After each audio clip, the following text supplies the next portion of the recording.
Every man, at some point in his life, feels the crushing weight of lead in his soul.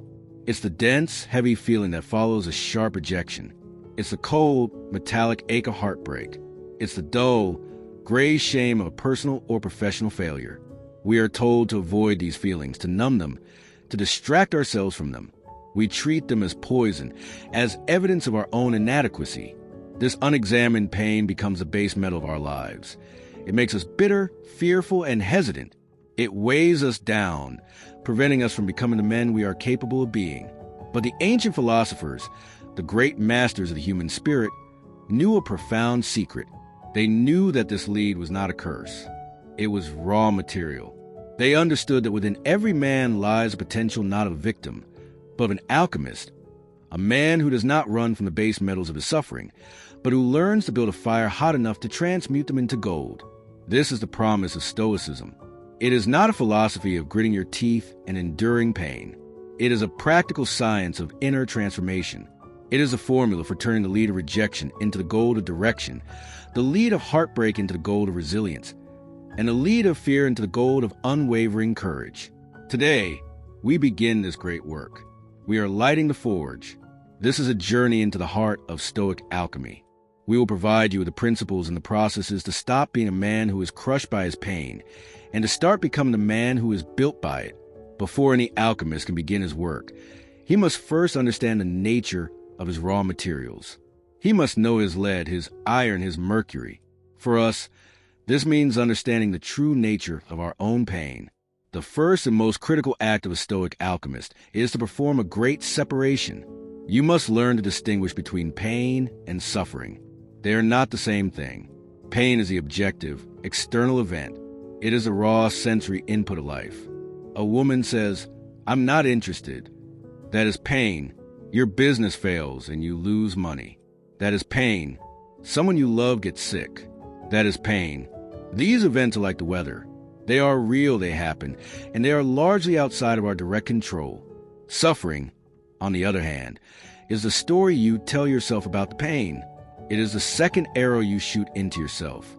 The woman says, "I'm not interested," and you tell yourself, "This means I am worthless and unlovable." That is suffering. Your business fails, and you tell yourself, "This means I am a complete failure and will never succeed." That is suffering. Suffering is the poison of your own judgment, which you willingly drink after life has given you the unavoidable bitterness of pain. The great Stoic Epictetus taught this 2,000 years ago. He said, "Men are disturbed not by things, but by the views which they take of them." This is a foundational formula of all inner alchemy. Your power does not lie in preventing the painful events of life. Your power lies in your absolute sovereignty over the stories you tell yourself about them. The untrained man fuses the event and the story together. He believes that the rejection is proof of his worthlessness. The Stoic alchemist learns to insert a wedge of reason between the two. He sees the event for what it is, an external fact, and then consciously chooses a story that serves his growth, not his self-destruction. This is the first great work. Learning to see the world this way is the key that unlocks everything else. And if the single distinction between external pain and internal suffering is already starting to shift the gears in your mind, if you're feeling the power in this separation, then I encourage you to subscribe to this channel. We go this deep in every single video, providing the frameworks you need to become the master architect of your own mind. Once we understand our raw material, we must understand the force that transforms it. In ancient alchemy, that force was fire. No transformation can occur without heat. In the alchemy of the soul, that fire is voluntary hardship. The modern world is a conspiracy against your transformation. It is designed to keep you comfortable, to keep your lead in its solid, untransformed state. It offers you endless distraction from your pain, endless convenience to avoid effort, and endless validation to soothe your ego. But a man who lives a life in pursuit of comfort is a man who will never know his own strength. His psychological goal will remain forever locked away within the base metals of his fears and insecurities. Comfort creates a life of lead. The Stoic alchemists understand that fire is not the enemy. It is a catalyst. He does not wait for life's uncontrollable wildfires to test him. He builds his own forge. He consistently and deliberately introduces controlled, voluntary hardship into his life. This is a practice of building your heat tolerance. This is why you must embrace the cold shower. When you stand under freezing water, every instinct in your body screams at you to retreat, to seek comfort. By consciously choosing to stay, to breathe, to master your physical reaction, you are not just training your body. You are training your mind to remain calm and resolute when your emotions are screaming at you. You are teaching yourself that you are the master of your impulses, not their slave. This is why you must push yourself in the gym. When your muscles burn and your lungs ache and you reach the point of failure, that is when the real work begins. Pushing through that wall of discomfort builds more than muscle. It builds a spirit that does not crumble at the first sign of resistance. It teaches you, on a cellular level, that growth only happens at the edge of your comfort zone. This is why you must practice fasting, or tackle a project that terrifies you, or have a conversation you've been avoiding. Each act of voluntary discomfort is a training session in the alchemical forge. You are building your tolerance for the heat of life. A man who can withstand the controlled fire he builds for himself is not so easily consumed by the wildfires of tragedy and misfortune that life will inevitably send his way. He learns to associate the feeling of struggle not with suffering, but with the exhilarating process of transformation. He learns to love the fire. With our material understood and our fire lit, we can now begin our first great work of transmutation. We will take one of the most common and painful base metals in a man's life, rejection, and transform it into the shining gold of direction. Every man knows the leaden weight of rejection. It's a feeling of public shame and private worthlessness.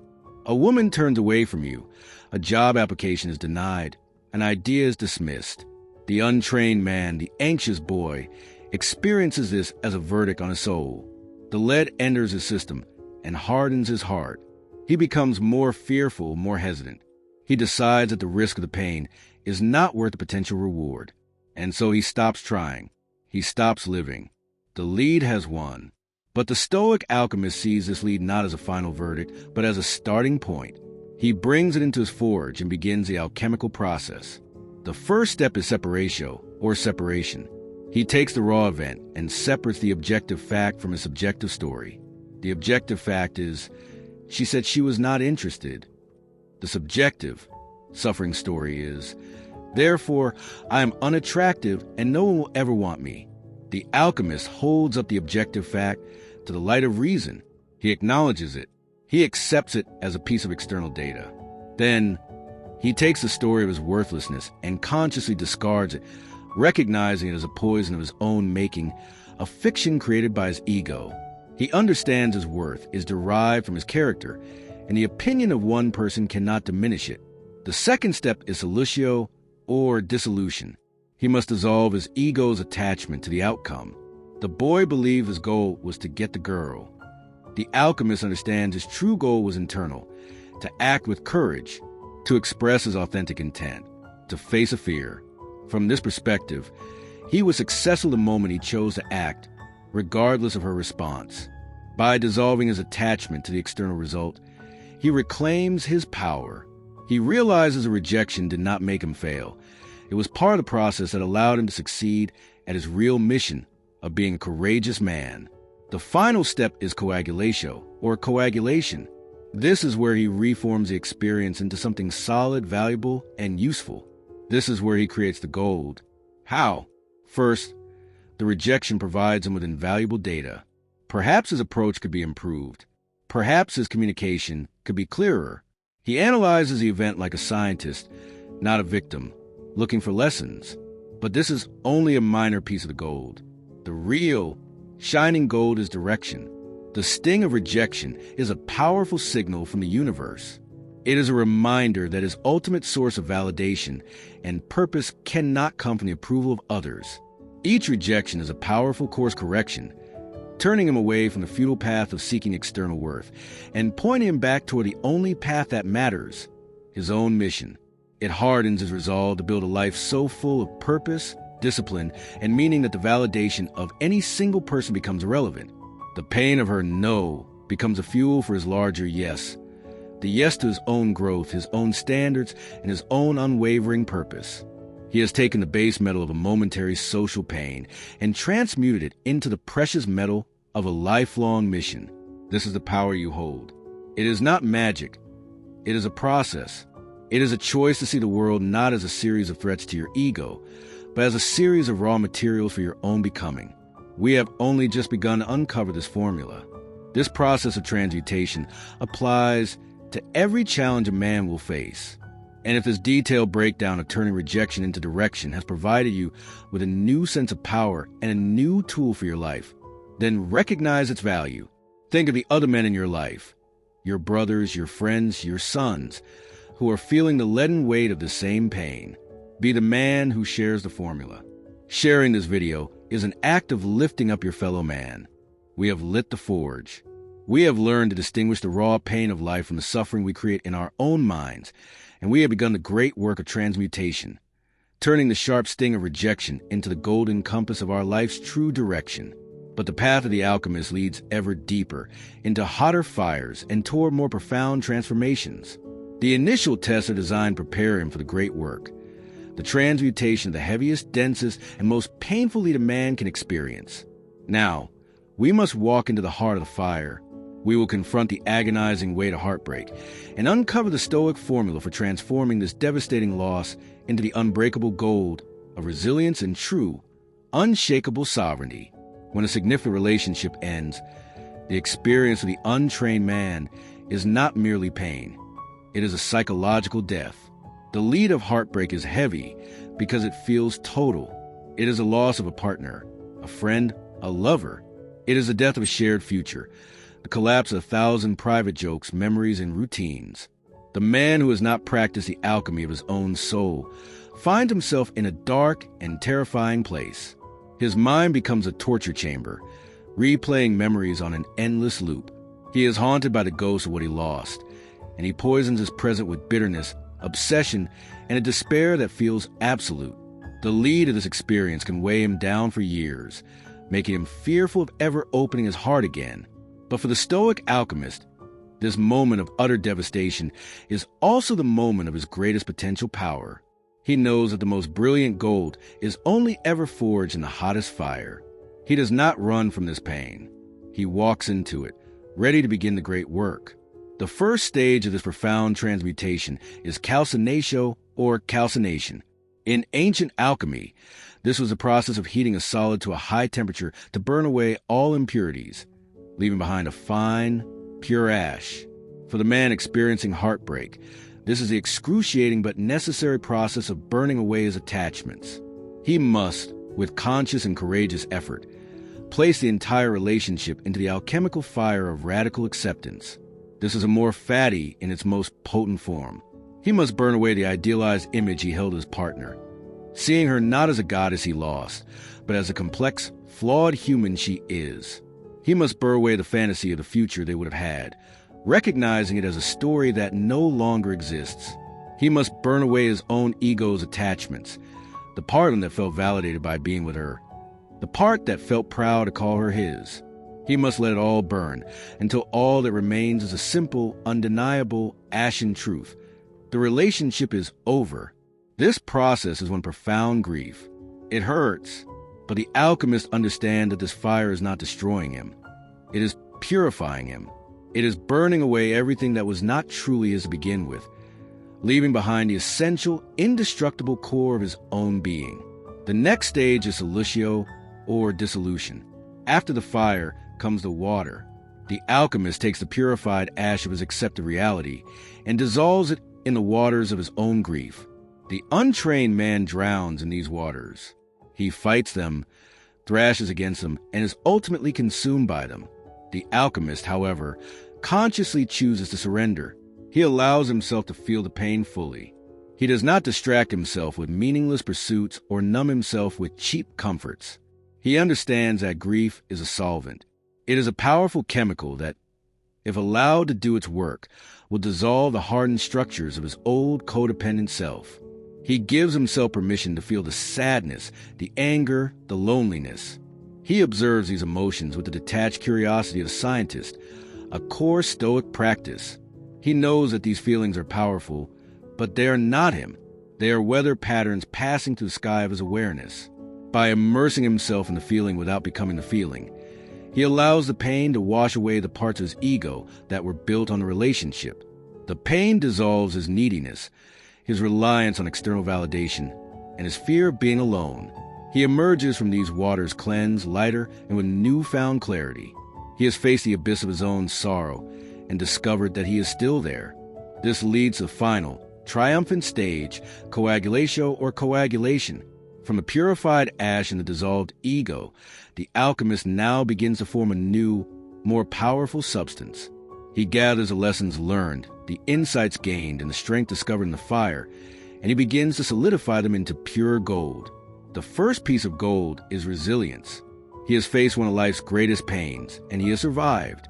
He now knows, not as a theory but as a lived experience, that he can endure. His fear of future loss is dramatically diminished because he has already faced the worst and found it to be survivable. He is no longer afraid of the fire because he knows he can emerge from it stronger. The second and most precious piece of gold is true sovereignty. Through the alchemical process, he has been forced to find a new center of gravity.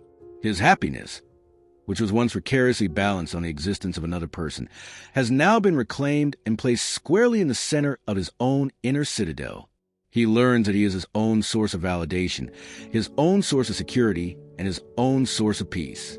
He has transformed the agony of a breakup into the rebirth of his own self-possession. He is no longer a man who needs a relationship to be whole.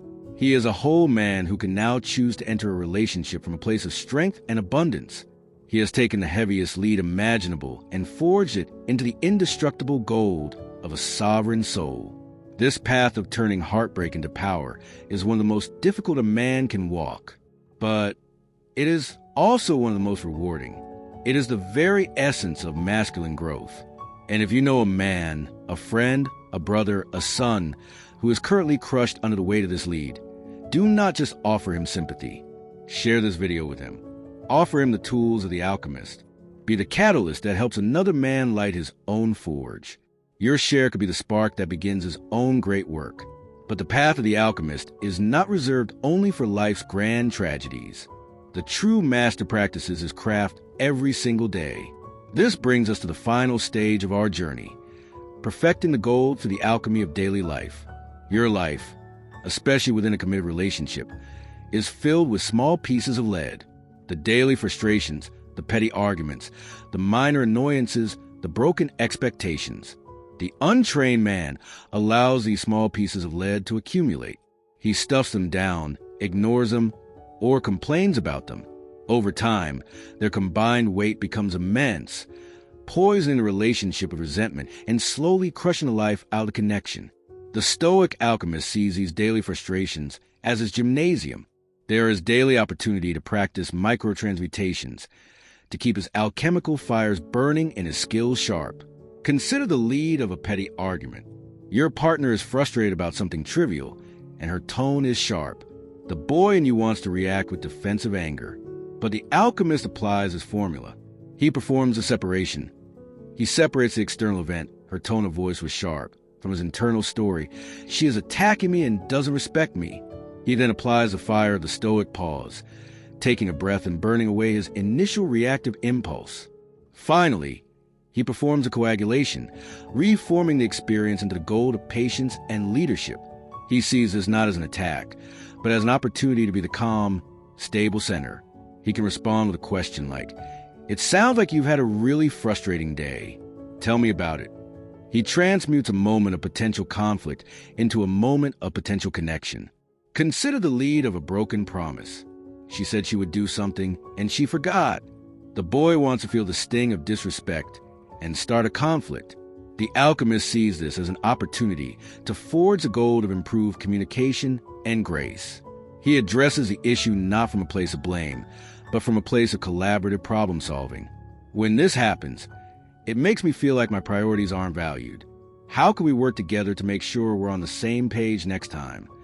He turns a small failure into a stronger system for the relationship. By practicing this alchemy on the small things, you are constantly perfecting your craft. You are turning the everyday friction of life into a tool for polishing your own character.